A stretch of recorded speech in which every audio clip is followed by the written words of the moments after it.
નમસ્કાર મિત્રો, કેમ છો બધા? આજે તારીખ છે 3 માર્ચ 2026, દિવસ મંગળવાર અને હિન્દી પંચાંગ મુજબ આજે ફાગણ મહિનાની પૂર્ણિમા છે। ચાલો શરૂઆત કરીએ આજના મુખ્ય સમાચાર અને દેશ વિદેશની તમામ મોટી ખબરો પર એક નજર કરીએ। તો મિત્રો, આજનો દિવસ દુનિયામાં વર્લ્ડ વાઇલ્ડ લાઇફ ડે એટલે કે વિશ્વ વન્યજીવન દિવસ તરીકે ઉજવવામાં આવી રહ્યો છે।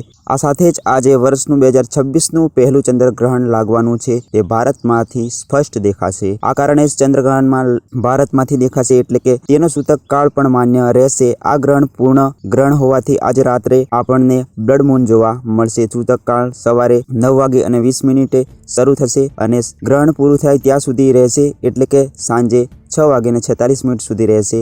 આ વર્ષે હોળી અને ચંદ્રગ્રહણ એક જ દિવસે આવવાને કારણે એક અનોખો ખગોળીય સંયોગ સર્જાયો છે। કહેવામાં આવે છે કે સેંકડો વર્ષ પછી ફાગણ મહિનાની પૂર્ણિમા પર આવું ગ્રહણ લાગી રહ્યું છે। તેનો સમયની વાત કરીએ તો આંશિક ગ્રહણ બપોરે 3:20 શરૂ થશે, પૂર્ણ ગ્રહણ 4:34 લાગશે અને સાંજે 6:46 ગ્રહણ પૂર્ણ થશે। મિત્રો, આજે હોળીના દિવસે પણ ગ્રહણ હોવાથી દેશના મોટાભાગના વિસ્તારોમાં રંગોની હોળી એટલે કે ધૂળેટી આવતીકાલે એટલે કે 4 માર્ચના રોજ ઉજવાશે અને આજે ગ્રહણને કારણે દેશભરમાં ઘણા મંદિરો પણ બંધ રહેશે। ગ્રહણ દરમિયાન શું ન કરવું, શું કરવું તેની માહિતી પણ મેળવી લઈએ તો ગ્રહણ દરમિયાન ભોજન ન કરવું, મંદિરમાં પૂજા અર્ચના ન કરવી અને ગર્ભવતી મહિલાઓએ ખાસ સાવચેતી રાખવી અને સૂવાનું પણ એક સમયે ટાળવું જરૂરી છે। આ તમામ સૂચનાઓનું પાલન કરવું જરૂરી છે। મિત્રો, ગઈકાલે દેશભરમાં હોલિકા દહન ખૂબ ઉત્સાહ સાથે કરવામાં આવ્યું હતું। બિહારમાં પણ પૂર્ણિયામાં 40 ફૂટ ઊંચી હોલિકા દહન કરવામાં આવી હતી। પટના, મંજફપુર, રાજસ્થાન, ભીલવાડા સહિત અનેક વિસ્તારોમાં ભવ્ય ઉજવણી પણ જોવા મળી હતી। તે સાથે જ ગુજરાતમાં પણ હોળી પૂર્વ હર્ષોલ્લાસમાં ઉજવણી કરવામાં આવી હતી।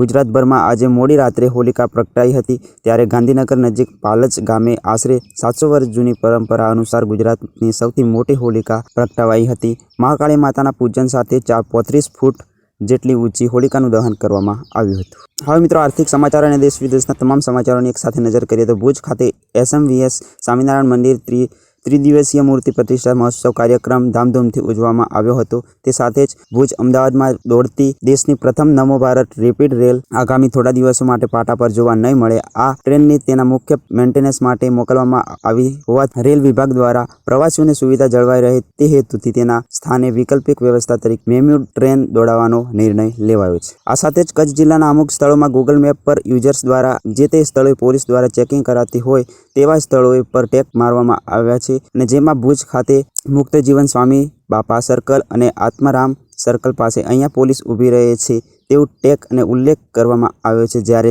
માધવપર પોલીસ ચોકી નજીક પણ અહીંયા ટ્રાફિક પોલીસ 2 વ્હીલર ચાલકોને રોજ હેરાન કરે છે જેવી નોંધ જોવા મળી રહી છે। તો મિત્રો, ચાલુ વર્ષે મોરબી જિલ્લામાં ચાલશે માવઠાની અવર જવર વચ્ચે શિયાળુ પાકની પણ સિઝન પૂર્ણ થવા આવી છે। હાલમાં જે વિસ્તારમાં સિંચાઈની સગવડ છે તે વિસ્તારમાં ખેડૂતો દ્વારા ઉનાળુ પાકની પણ તૈયારી શરૂ કરી દીધી છે। હાલમાં તલનું વાવેતર 417 હેક્ટર, જ્યારે 965 હેક્ટરમાં ઘાસચારો અને 226 હેક્ટરમાં શાકભાજીનું વાવેતર પણ જોવા મળી રહ્યું છે। હવે દેશ વિદેશની તમામ મોટી ખબરો પર નજર કરીએ તો મિત્રો, આજે હોળીના કારણે શેરબજાર બંધ રહેશે। NSE અને BSE માં કોઈ ટ્રેડિંગ નહીં થાય। હાલમાં MCX પર સાંજના સેશનમાં ખુલ્લું રહેશે અને બજાર આવતીકાલે ફરી ખુલશે। બીજી તરફ વાત કરીએ તો મિત્રો, નરેન્દ્ર મોદી આજે સવારે 11:15 સતત અને સશક્ત આર્થિક વિકાસ વિષય પર બજેટ પછીનો વેબિનાર સંબોધન કરશે। પશ્ચિમ એશિયામાં વધતા તણાવ વચ્ચે પ્રધાનમંત્રી UAE, સાઉદી અરેબિયા અને બહેરીનના નેતા સાથે ફોન પર વાતચીત કરી છે।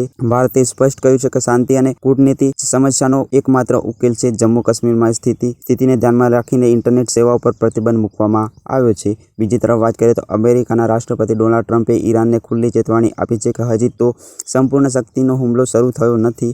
ઇઝરાયલ-ઈરાન યુદ્ધ કારણે ઘણી ફ્લાઇટ્સ રદ પણ થઈ છે અને ભારતે પોતાના નાગરિકો પર પરત લાવવા માટેની વિશેષ વ્યવસ્થા પણ શરૂ કરી દીધી છે। આ યુદ્ધનો સીધો અસર હવે મહેંગાઈ પર દેખાઈ રહ્યો છે, જે કાચા તેલ અને ગેસ, સોનું, ચાંદીના ભાવમાં મોટો ઉછાળો આવ્યો છે। સોનાના ભાવમાં 1,67,000 પ્રતિ 10 ગ્રામ સુધી પહોંચી ગયું છે, જ્યારે ચાંદી 2,90,000 પ્રતિ કિલો પર સુધી પહોંચી ગઈ છે અને પેટ્રોલ અને ડીઝલના ભાવમાં પ્રતિ લીટર 4 થી 5 રૂપિયાનો વધારો થવાની શક્યતા પણ છે। મહારાષ્ટ્રના પાલઘરમાં એક કેમિકલ પ્લાન્ટમાં ગેસ લીક થવાની 2500 થી વધુ લોકોના સલામત સ્થળે ખસેડવામાં આવ્યા। હાલમાં પરિસ્થિતિ નિયંત્રણ છે અને કોઈ પણ હાનિજાની નથી। ભારતમાં હવે એશિયાથી વધુ S-400 ડિફેન્સ સિસ્ટમ ખરીદાશે જે પાકિસ્તાન અને ચીનની સરહદ પર તૈનાત કરવામાં આવશે. ભારત અને કેનેડા વચ્ચે સંબંધોની નવી શરૂઆત. 2030 સુધીમાં $50 અબજ વેપાર લક્ષ્ય નક્કી કરવામાં આવ્યું છે. તો મિત્રો બીજી તરફ વાત કરીએ EPFO એ નાણાકીય વર્ષ 2025 અને 26 માટે 8.5% વ્યાજદરનો યથાવત રાખવાનો નિર્ણય કર્યો છે. જ્યારે હરિયાણા સરકારે પોતાના બજેટમાં રજૂ કર્યો જેમાં મહિલાઓ, યુવાનો, ખેડૂતો અને ખેલાડીઓ માટે અનેક મોટી જાહેરાતો કરવામાં આવી છે. મધ્યપ્રદેશ સરકારે પણ રાજ્યમાં કર્મચારીઓ માટે DAમાં 3%નો વધારો કર્યો છે. હવે કુલ 58 મોંઘું ભથ્થું મળશે. આ સાથે ડિજિટલ ખેડૂત યુટ્યુબ ચેનલ તરફથી આપ સૌને હોળીની હાર્દિક શુભેચ્છાઓ. તમારા જીવનમાં રંગોની જેમ ખુશીઓ છલકાતી રહે એ સાથે વિડીયોને અહીંયાથી વિરામ કરીએ છીએ. તો મિત્રો આ હતા આજના મુખ્ય સમાચાર. તમને આ વિડીયો પસંદ આવ્યો હોય તો વિડીયોને લાઇક કરી ચેનલને સબસ્ક્રાઇબ જરૂર કરજો. મળીએ એક નવી અપડેટ્સ, નવી માહિતી સાથે. ત્યાં સુધી આવજો. જય હિન્દ, જય કિસાન, જય ભારત.